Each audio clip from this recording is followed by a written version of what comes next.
Diamonds in the rough. NFL Draft Diamonds. Time to shine.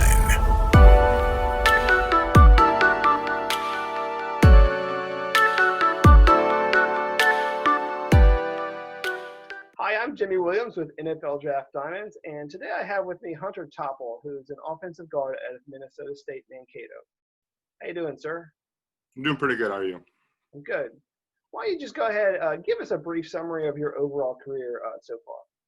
Yeah, so I'm originally from DeForest, Wisconsin, about 15 minutes north of Madison. I played tackle mostly in high school, actually. I was recruited to Mankato here by Coach Dickert, who I believe now is at Wyoming. He's moved on. He's a good coach. But I started most of my games at left guard here at Mankato. I started a few games at right tackle. Cool. So, I mean, you've mostly been a left guard there. I feel like a lot of guys that are looking at you, to get you into the pros are going to want you, there on the interior anyways.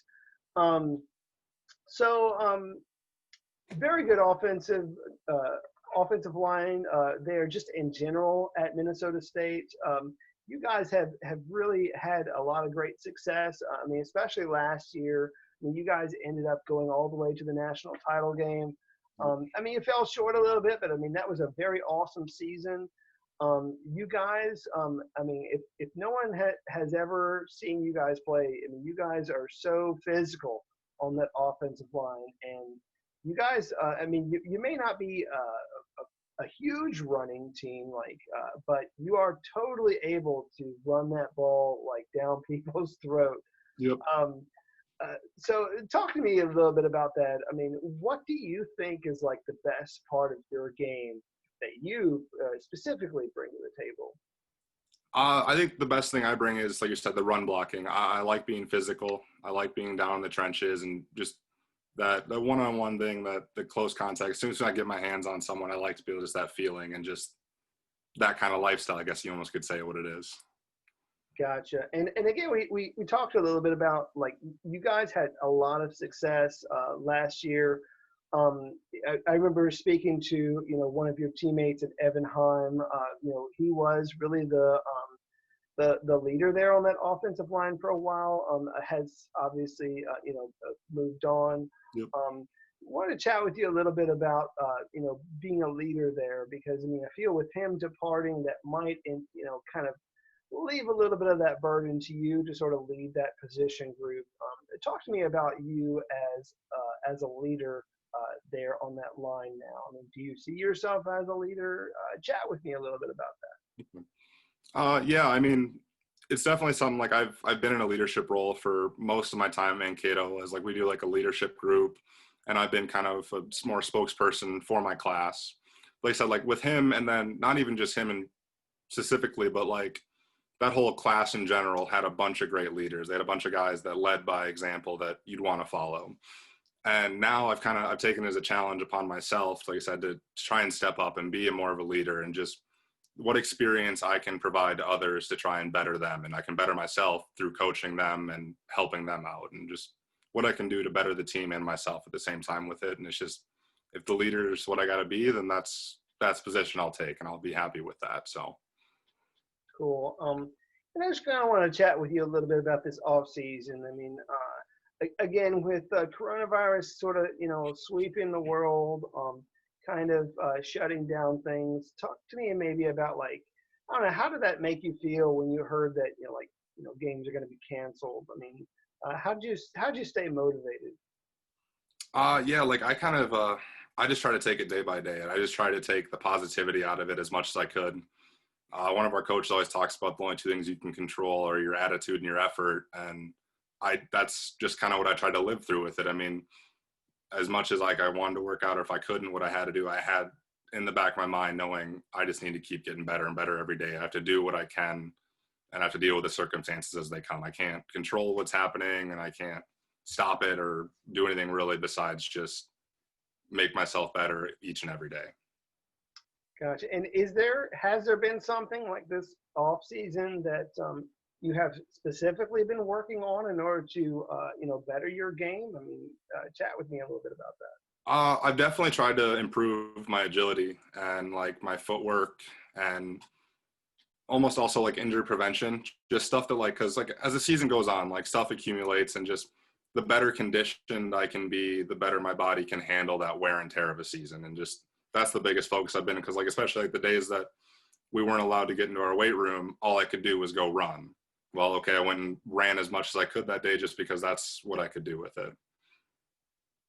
Gotcha. Well, I mean, you kind of need to, again, stay motivated, stay active, keep doing what you're doing. I mean, these are kind of uncharted waters. We're all in this together. So just stick with it, man. I just got to encourage you to just keep going. Hey, let's talk a little bit of football, man. Talk to me maybe about, I don't know, one of the most memorable plays or moments or games that you've had in your career so far. Like I said, we were talking earlier, the Tarleton game in 2018, the playoff game, where we like to refer to it as the drive. And basically it was like 27-play drive in a snowstorm that went a total of like 96 yards, took like 11 minutes off the clock. Sorry, I couldn't find 27th-way drive. Sorry about that. But it was something that was just like, it was a mentally draining drive. Like it's you're not used to being out there for 27 plays consecutive, like a 13-play drive. That's something that's a long drive. And now we're talking double that. And it was in the moment, it was something that didn't feel like it was until later. And then it was like, at the time I said, it was just like playing in the backyard. 27 plays is crazy, man. Like, I think average plays are, probably, it's definitely less than 10, but damn, 27 plays. That's just nuts. And being able just grind to get yourself down there. And, most of those plays were run plays. Yep. I'm pretty sure it was all but one, I think, was a run play, if I remember correctly. Like, it was just, it's what we live for as a Mankato. We love to run the ball. We live to run the ball. So it's definitely up our alley. Gotcha. I mean, and even going back to this past season, I mean, you guys had a grueling matchup against Slippery Rock in the rain in the playoffs. And I'm thinking to myself, man, like this team, they are really getting the job done because when the weather plays a huge factor, you've got to be able to run the ball. I mean, whether it's snowing, raining, and you guys have been very effective in doing so. I mean, who knows how that game would have, ended up, had the elements not been a factor, but, you used it to your advantage and you completely dominated that game. Yep. So, Hunter, I have in my notes that you have a little bit of a wrestling background. I mean, you did that in high school. Can you chat with me a little bit about that experience? Yeah. So, like I said, even before like high school, I wrestled in middle school. I started basically when I was like in 7th grade, and I wrestled all the way through to my junior year. For the longest time, it was like my first love over football. I loved wrestling. At some point, that switched, and football became the one I wanted. But I think it's definitely helped me as a football player through my mindset of just the mental toughness part that comes from it, and the footwork and the conditioning aspect of it. Like it takes everything to another level. And I think it definitely transcribes well to playing offensive line and defensive line. Cool. I mean, and again, just, very physical, very physical sport that obviously does translate to football. A lot of guys that I've talked to that have played on the offensive or defensive line, it's definitely a huge thing that you do bring to the table. A great part of your resume that people really need to know that you have a very solid wrestling background. So Hunter, let's see who you are like outside of sports. In my notes, I have you listed mass media major there at Minnesota Mankato, and psychology minor. So I don't know. Let's talk about that real quick. What has been maybe, I don't know, like the most difficult class that you've had to take since your time there? It definitely probably be like within my major was photography class. It was something that I enjoyed, but it was completely new to me. It was something that it was much more than just taking a picture on your iPhone, snapping it, and putting a filter on it. There was a lot more detail-oriented stuff that was involved with it that I hadn't considered until I was in the class, and like I had to learn all the background stuff to it and just the tedious stuff that you had to go through to get a picture perfect. Cool. I mean, yeah, it's a little bit more complicated than just taking a picture on your iPhone. So, what about, I don't know, anything else about you that people really need to know? Any interests, passions in life? You know, anything that you really want to put in this video about yourself that you want to share? I mean, I guess the one thing that's kind of been on my mind is like talking about what I can do to be more professional. Like we talked about the aspect of the platform issues and like what I can use football for. And it's something that's definitely like I guess I haven't narrowed it down yet, but I've definitely been giving it more thought as we talked, and something that I definitely think I need to continue to think on, and something that I should definitely implement into it. Just that whole outside of football thinking, like as in there's things that are bigger than football, and like what I can use outside of football for external motivation just to help push me that little bit farther that maybe I couldn't push myself before. Gotcha. And I guess the other thing about you too that at least I have in my notes is you're a bit of an outdoors guy. Do like your hunting. Not sure exactly what you would hunt. You know, maybe like deer. I don't know. I guess. Yeah. So I'm a big deer hunter. But yeah, I mean, definitely a guy that enjoys you know, being by himself in the woods, you know, with nature. So kind of cool. Yeah, it's just it's one of those spaces where you can clear your head. It's you can get away from technology, you can get away from people. It's just you out there and your own thoughts, and it's very calming, very relaxing out there. Cool. I got a little mixed you know, feelings about that myself. I mean, I guess sometimes that's a good thing. I don't know. I don't know what I would do without my smartphone though. Yeah. But hey man, this is kind of the part of the interview that I want to make sure to give you the opportunity to give some love to some people that have just really helped you along the way. Talk to me first about some of those mentors and leaders that have gotten you where you are. Yeah, I mean, to start off, like right now, especially being at Mankato, my offensive coordinator, Coach Bashaner, and my offensive line coach, Coach Prosser, like they've definitely played a big role into just who I am as a person and who I am as a player. And like I said, like the mentor, like the advice that they have given me both on and off the field stuff, it's priceless. It's stuff I can't go without. And I mean, even going back farther than that, like my high school coaches I'm still in contact with, like they're still mentoring me along the way, and they're still just like pushing me and supporting me to be better and be better each day. So then even besides that, I guess even like my family, they're, you know, definitely big supporters of me and always there for me. So. Gotcha. And kind of along those same lines, I mean, a lot of great teammates that you've had over the years. Talk to me maybe about a couple of those guys that have really just impressed you. Yeah, like I said, the first one definitely Shane Zilstrom. Just the fact that he embodied is what our coaches wanted. Like he's who you'd want in a great teammate. He was a guy that was selfless. I mean, he'd do what he had to do. He was always doing the right thing. He was one of those guys that you wanted to be around because he just reeked success, I guess, as you could say. I mean, yeah, better to reek success than something else. Yeah, exactly.